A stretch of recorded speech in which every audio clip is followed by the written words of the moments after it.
আমাৰ মহিলাসকলৰ শুই উঠিয়ে প্ৰথম কাম এইটোৱে নহয় জানো। ময়ো সেই হাতত ঝাৰুডাল লৈ প্ৰথম কামটো আৰম্ভ কৰিলোঁ। আজি আকৌ অকণমান সোনকালে উঠিবলগীয়া হৈছে এইকেইদিনতকৈ, কিয়নো আজিৰ পৰা ছোৱালী স্কুল খুলিছে। এইফালে মই গা চা ধুই ৰেডি হৈ ল'লোঁ বাৰু, ঘৰ চৰ এইবোৰ সৰা মেলা নেদেখুৱালোঁ মোচা।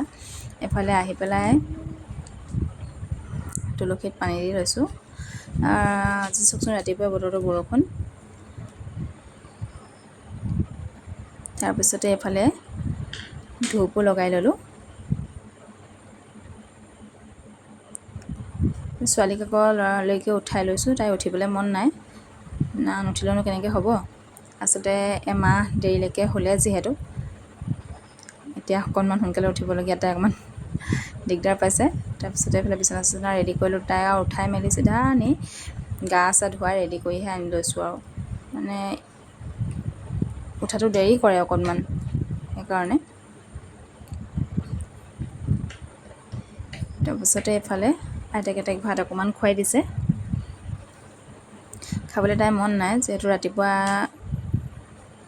ঘৰত থাকিলে ভাত খোৱা নহয়, সেইকাৰণে।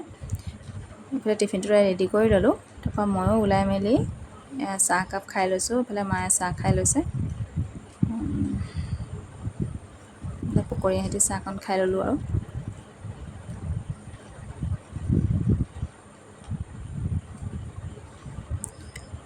তাৰপিছতে এইফালে আহি স্কুটিখন উলিয়াই লৈছোঁ।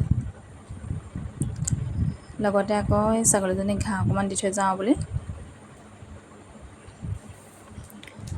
দি লৈছোঁ।